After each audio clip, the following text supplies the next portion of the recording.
Bung Karno telah menjadi sejarah negara dan bangsa Indonesia.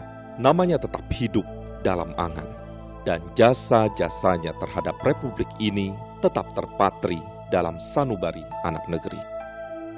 Dalam perjalanan pendidikannya, Soekarno melanjutkan ke HBS di Surabaya dan tinggal bersama HOS Cokro Aminoto. Di sini, Soekarno diminta untuk menikahi Utari, putri HOS Cokro Aminoto.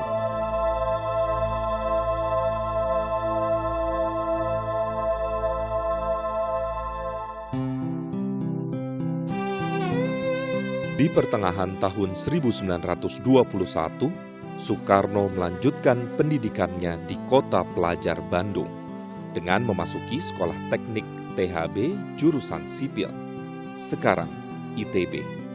Bandung, kota yang mempertemukan Soekarno dengan Inggit Garnasih.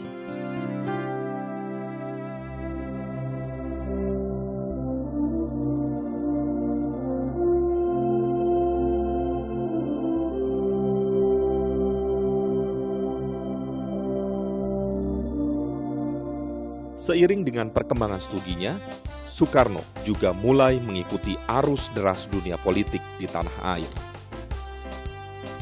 Sewaktu berusia 22 tahun, Soekarno menikah dengan Inggit, perempuan yang memberikan cinta dan kehangatan, sekaligus pemberi ilham dan pendorong bagi Soekarno untuk maju terus baik dalam studi maupun perjuangan politik.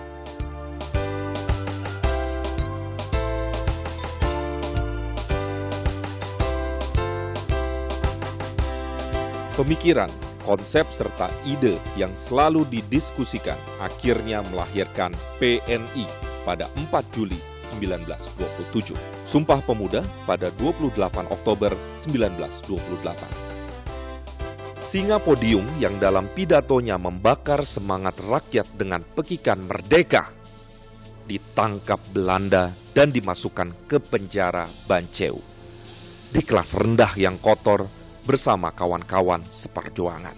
Setelah 8 bulan meringkuk di penjara, Soekarno dan kawan-kawan diadili dengan tuduhan melakukan kejahatan.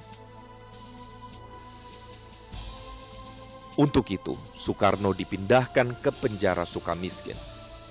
Soekarno ditempatkan di sel terpisah, pada waktu makan pun dianggap sangat berbahaya untuk digabungkan dengan tahanan lainnya.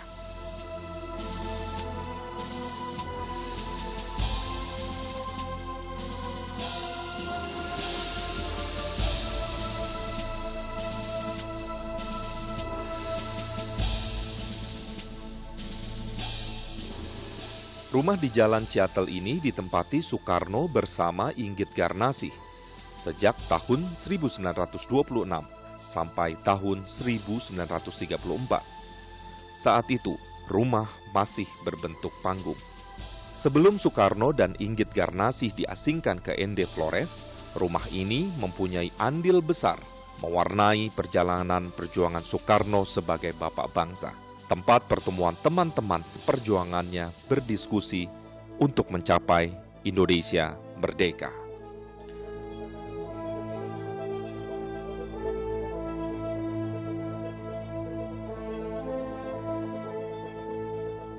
Selasa 14 Januari 1934, KM Van Riebeeck membuang sauh di pelabuhan ND.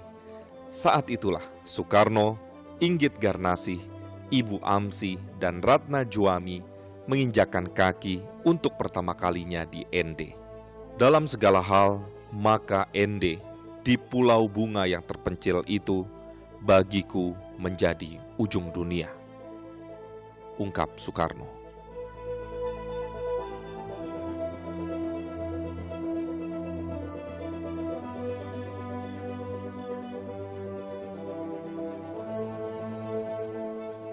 Dengan jiwa seorang pejuang, Soekarno dengan tegap menapaki bumi Flores.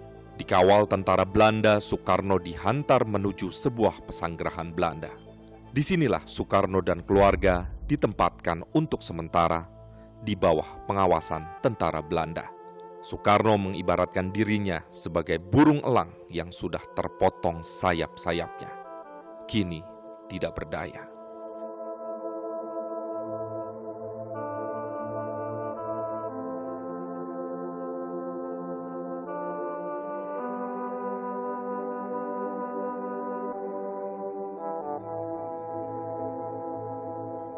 Soekarno dan keluarga kemudian menempati sebuah rumah di tengah penduduk biasa. Rumah tanpa nomor, tanpa listrik, berada di tengah-tengah pondok penduduk yang beratap ilalang.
Di ND, Soekarno mengalami tahanan luar yang jauh lebih menekan batinnya.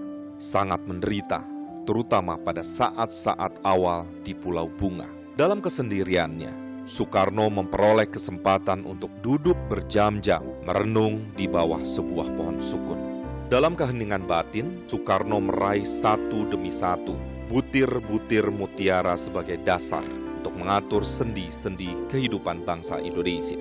Butir-butir mutiara yang 5, Pancasila, merupakan simbiosis dari pikiran-pikiran dan cita-cita Soekarno setelah melalui perenungan yang panjang dan matang. Mengenang areal ini, teringat beberapa pedagang keturunan Cina yang menjadi sahabat Soekarno. Mereka berfungsi sebagai kurir rahasia yang menghubungkan Soekarno dengan rekan-rekannya di Jawa. Surat-surat khusus tersebut serahkan kepada Siantik, pemilik toko The Liu, kemudian dibawa langsung oleh Ang Hulian, seorang pedagang yang selalu berlayar Surabaya, ND. Soekarno secara perlahan memperluas jaringan pergaulannya termasuk persahabatan dengan para pastor di ND, antara lain dengan Pater G. Huiching dan Pater Buma. Soekarno diperbolehkan leluasa membaca buku-buku di perpustakaan pastoran. Mereka sering berdiskusi di Misi ND, Kompleks Biara Santo Yosef, dan Gereja Katedral ND.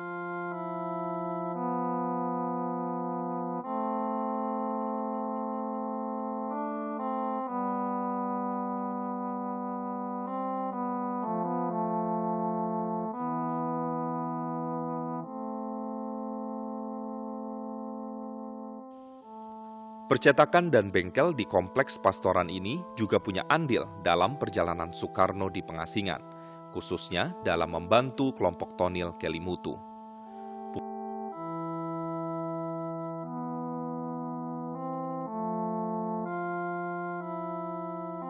Bung Karno setelah menjadi presiden dalam kunjungannya di ND tahun 1950 menyempatkan diri mampir ke kompleks pastoran ini.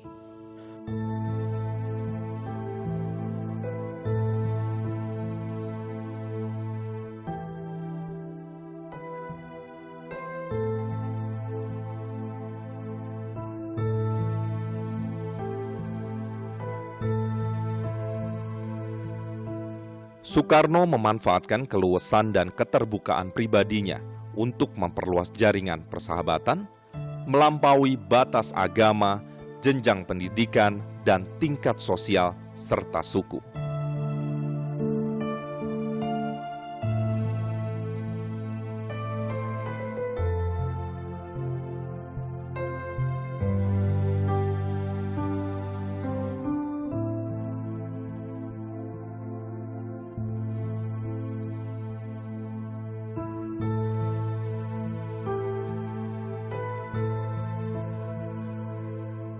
Soekarno menemukan kesibukannya di antara para sahabatnya dengan menyelesaikan 12 naskah sandiwara.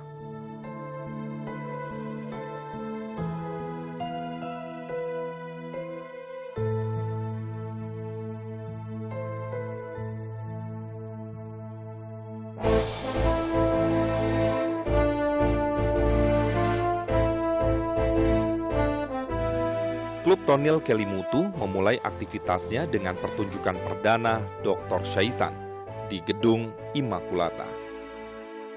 Suatu hal yang khas dari sandiwara yang dipentaskan, semuanya bernafaskan revolusi. Revolusi fisik Indonesia meraih kemerdekaan.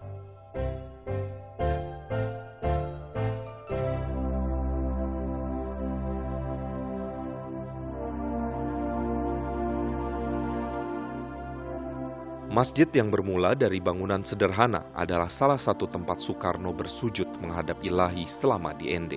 Saya mohon kepada Allah Subhanahu wa Ta'ala, tetapkan kecintaanku kepada tanah air dan bangsa, menyala-nyala di dalam saya punya dada, sampai terbawa masuk ke lubang kubur. Doa Soekarno. Kegiatan Soekarno mendalami Islam selama pengasingannya di ND jelas dari surat-surat yang dikirimkan kepada T.A. Hasan, guru Persatuan Islam Bandung.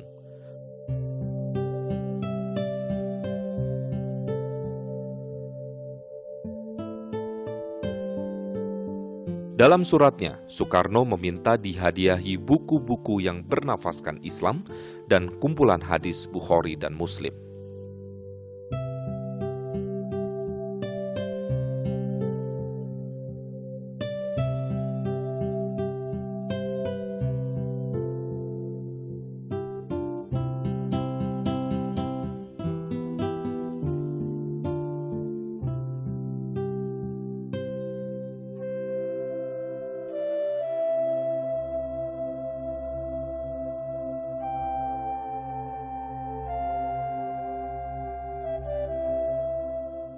Kali Wolowona adalah salah satu tempat rekreasi Soekarno bersama anggota klubnya. Di sini Soekarno mencari kolam yang aman di balik batu besar untuk mandi. Sementara teman-temannya menunggu di tepi sungai bernyanyi diiringi juk dan ukulele, yang lainnya menikmati kelapa muda.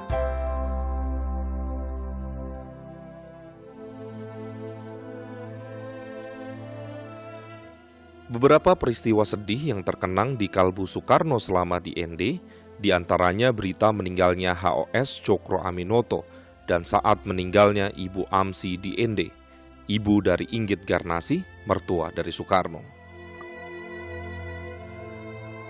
Saksi hidup selama Soekarno di pengasingan yang saat ini masih dapat ditemui adalah: saya lahir tahun 1918. Itu Ami, saya panggil dia Yurat karena dia badannya besar, gemuk dia. Saya kecil kurus. Kalau saya tidak mau pergi di rumahnya sana, nah, dia datang tidur sama saya di sini. Satu malam, 2 malam, nah saya antar dia pulang di sana. Nah sampai sana saya tidur lagi sama dia di sana. Ibu Inggi itu, nah, sampai di sana nah, ajar juga masa-masa, ajar apa, kerja rumah tangga, kerja apa-apa. Dia anggap saya saudara bapak saya, karena dia panggil bapak kakak. Nah. Jadi kira ada dia susah, kok butuh apa kok. Bung Karno itu bersama Ibu Inggit dan anak angkatnya bernama Ratna Juami pindah ke Endeh pada tahun 1934. Bung Karno dengan Ibu Inggit itu tidak punya anak. Ratna Juami ini adalah anak angkat tetapi murni keponakan dari Ibu Inggit Garnasih. Saya adalah anak sulung dari Pak Atmo ini. Selalu diajak oleh orang tua saya ke rumah Bung Karno. Tiap malam Selasa dan malam Jumat, Bung Karno itu selalu mengadakan pengajian. Entah bagaimana itu Mbak Yuratna itu kok senang sama saya. Mungkin karena dia tidak punya adik, tidak punya kakak. Jadi dia ingin saya menjadi adiknya. Lama-kelamaan rupanya keluarga Bung Karno ini juga ikut senang sama saya. Akhirnya bilang sama orang tua saya, Mas Atmo, boleh nggak ini anaknya ikut dengan keluarga saya?